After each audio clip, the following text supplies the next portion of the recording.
Sidang perdana kasus dugaan penganiayaan berat berencana dengan terdakwa Mario Dendi dan Shane Lucas sudah digelar pada Selasa tadi ya, di mana bagaimana kira-kira nanti tanggapan dari pihak korban sudah bergabung melalui Zoom kuasa hukum David Ozora yakni Unoto Dwi Yulianto. Selamat sore. Selamat sore Mbak Mepri. Ya Pak, yang paling terdengar suara saya? Terdengar dengan jelas Pak. Yang paling penting yang ingin kami tanyakan, setelah mendengarkan dakwaan, bagaimana respons dari David dan juga keluarga? Baik, terima kasih. Perlu kami sampaikan bahwa respon dan reaksi dari pihak keluarga mendengar pembacaan dakwaan, ada beberapa catatan kritis dari kami selaku kuasa hukum. Yang pertama, bahwa kami ya termasuk mengapresiasi terkait dengan di take down-nya atau hilangnya pasal 351 dan 354 dari untuk dakwaan Mario dan Shane, dan hanya tinggal pasal 355 ayat 1 dan 353 ayat 2. Namun kami juga mengkritisi masih adanya pasal 76C dan untuk pasal 80 Undang-Undang Perlindungan Anak yang seharusnya tidak perlu ada dan karena tidak tepat untuk diterapkan kepada Mario maupun pada Shane. Mengingat dalam perkara AG, anak AG saja terbukti pasal 355 ayat 1. Masa ini masih perlu dibuat alternatif 76C Undang-Undang Perlindungan Anak. Itu yang kami sayangkan. Yang kedua, tadi sebagaimana sudah disampaikan oleh rekan kami Melisa yang sudah juga dikutip, bahwa terkait dengan masalah pencabulan ini sudah jelas tidak terbukti di persidangan, tetapi masih aja muncul dalam dakwaan. Itu yang sangat disayangkan. Yang ketiga, ada catatan kritis kami adalah justru tidak adanya narasi terkait dengan ancaman tembak-menembak yang dilakukan oleh Mario melalui WhatsApp kepada anak korban ya.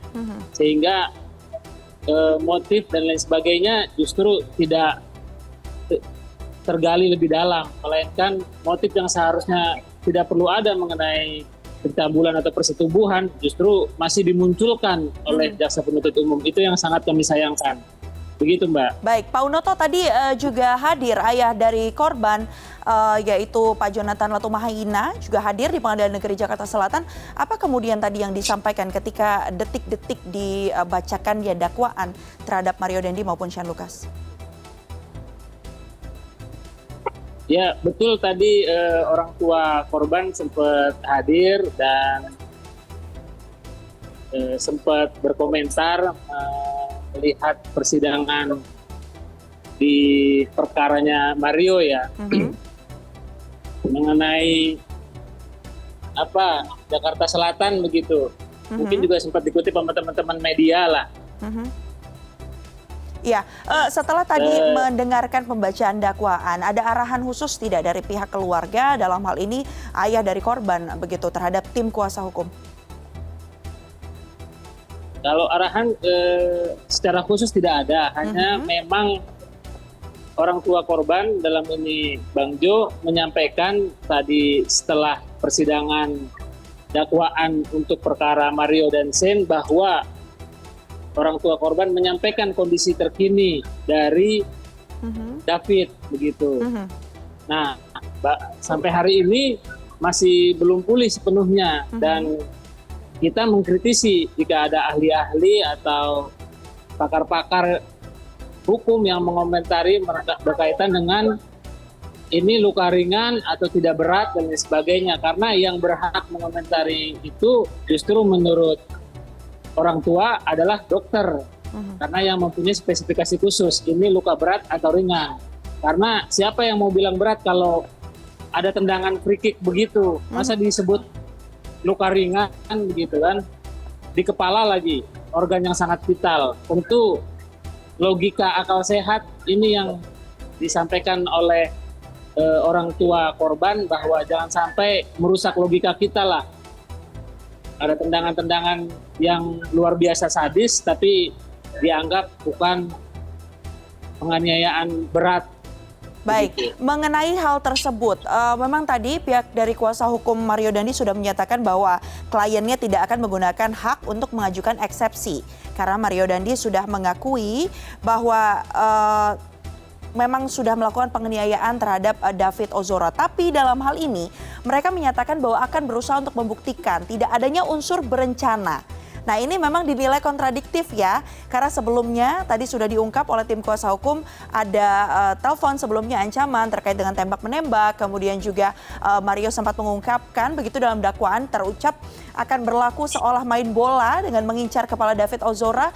Tanggapan Anda terhadap sikap dari kuasa hukum dan tim dari Mario Dandi ini seperti apa?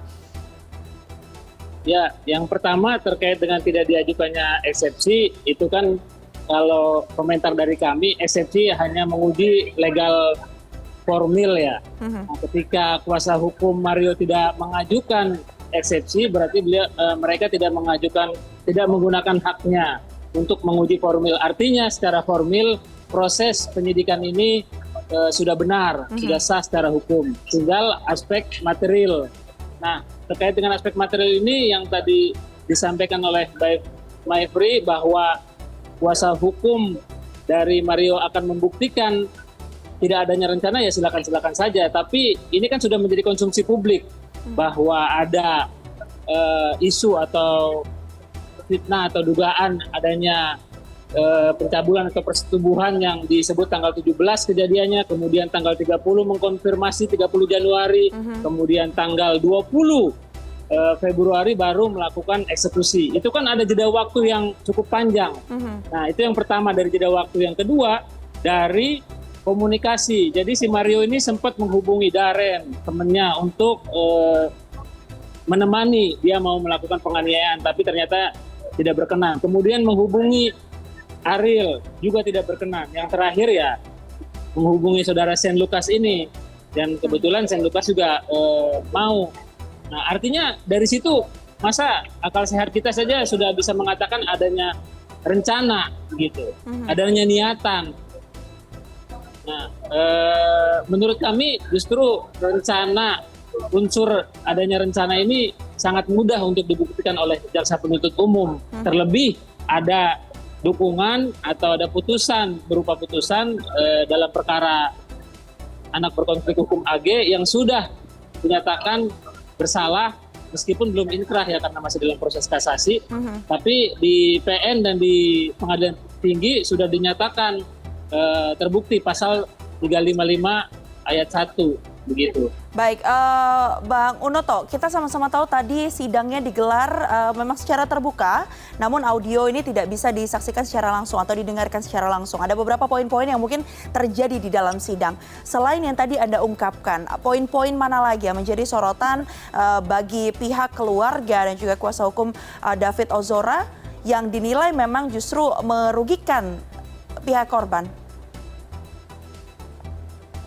Ya, seperti yang tadi saya sampaikan, sejauh ini secara gambaran umum hampir sama dakwaan yang dibacakan tadi antara Mario dan terdakwa Sen dengan anak berkonflik hukum AG sebelumnya. Sehingga ya 99% mungkin mirip lah begitu. Sehingga kami sudah menduga.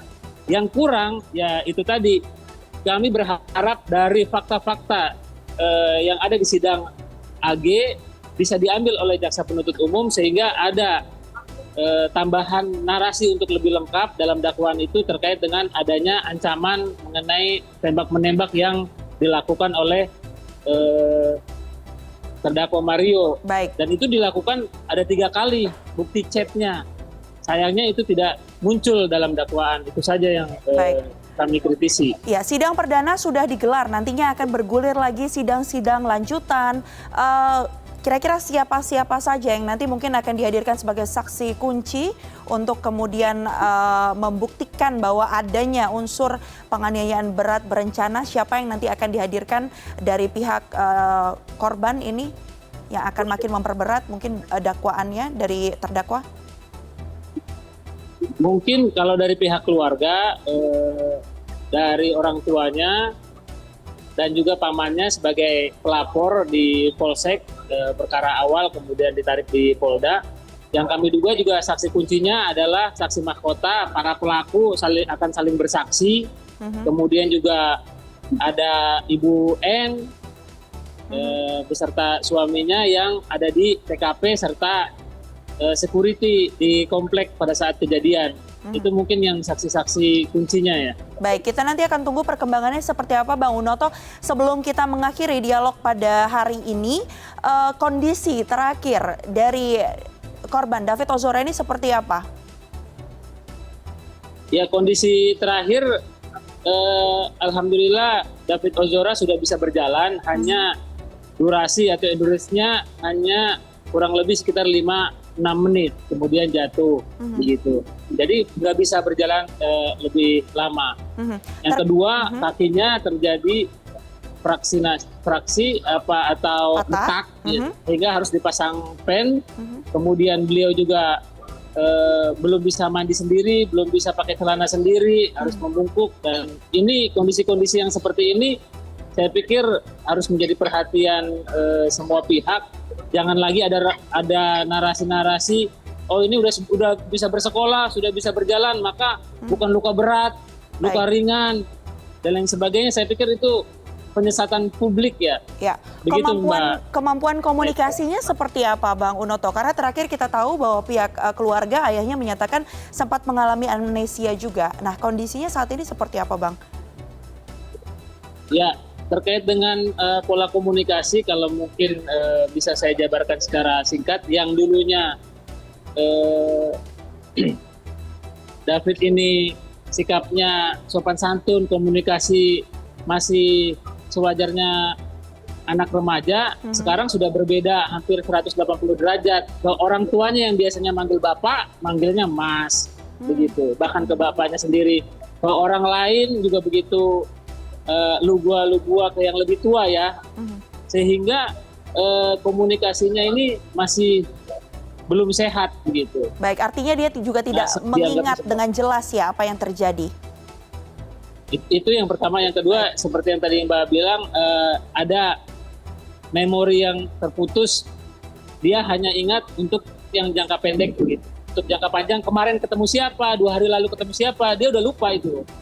Baik, terima kasih banyak atas informasinya, atas perbincangan kita pada hari ini. Kuasa hukum David Ozora, Pak Unoto Dwi Yulianto, kita akan terus update perkembangan seperti apa, karena tadi berdasarkan yang Anda sampaikan, akan terus dilakukan pembuktian pula oleh pihak kuasa hukum korban ya, untuk menegaskan bahwa dakwaan yang ditujukan kepada Mario Dendi ini memang sudah tepat, dan diharapkan nantinya juga akan ada pembuktian-pembuktian akan kekecewaan terhadap hal-hal yang tadi diungkapkan terkait diantaranya persetubuhan antara anak AG dan juga korban, begitu diharapkan nantinya bisa dibuktikan bahwa itu tidak tepat untuk masuk dalam dakwaan ya. Baik, terima kasih banyak atas informasinya, sehat selalu. Sama-sama Mbak Maifri, sehat selalu.